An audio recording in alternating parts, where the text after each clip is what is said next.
ಇನ್ನೊಂದಂತ ಹೇಳ್ತೇನೆ ಅಂದರೆ ನಂಗೆ ಗೊತ್ತಿಲ್ಲ ಈ ದುಡ್ಡು ಎಲ್ಲೋಗಿದೆ ಅಂತ ಅಥವಾ ಯಾರು ಮೋಸ ಮಾಡಿದ್ದಾರೆ ನಂಗೆ ಗೊತ್ತಿಲ್ಲ.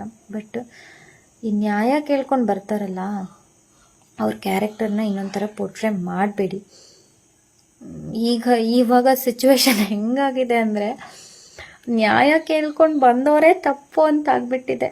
ಇವಾಗ ಎಲ್ಲ ನ್ಯೂಸ್ಗಳು ಹಂಗೆ ಆಗಿಬಿಟ್ಟಿದೆ. ಯಾರು ನ್ಯಾಯ ಕೇಳ್ಕೊಂಡು ಬರ್ತಾರೆ, ನಮಗೆ ಅನ್ಯಾಯ ಆಗಿದೆ ಅಂಥೇಳಿ ಯಾರು ಬರ್ತಾರೆ ಅವ್ರ ಮೇಲೇ ಎಲ್ಲ ಬ್ಲೇಮ್ ಬರೋ ಥರ ಆಗಿದೆ. ಒಂದು ತಿಳ್ಕೊಳ್ಳಿ, ನನಗೆ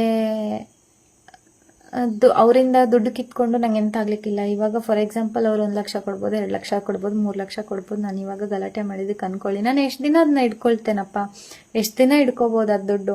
ನಾನು ಸಾಯೋ ತನಕ ನಾನು ಅದರಲ್ಲೇ ರಾಣಿ ಥರ ಬದುಕ್ಬೋದು? ಆ ಚಾನ್ಸೇ ಇಲ್ಲ, ನೋವೇ. ನಾನು ಇವಾಗ ಅನ್ಯಾಯ ಮಾಡಿದರೆ ನಂಗೆ ದೇವ್ರು ಇನ್ನೊಂದು ರೀತಿಲಿ ಕಿತ್ಕೊಳ್ತಾನೆ, ಇನ್ನೊಂದು ರೀತಿಲಿ ಅನ್ಯಾಯ ಮಾಡ್ತಾನೆ, ಹೌದಾ ಅಲ್ವಾ?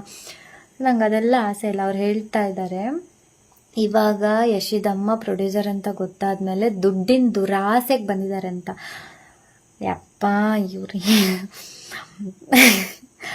I can't explain seriously sir. ನಿಮ್ಗೆ ಹೆಂಗೆ ಇದೆಲ್ಲ ಮಂಡೇಲಿ ಓಡ್ತಾ ಉಂಟು ಸರ್ ಅಂತ.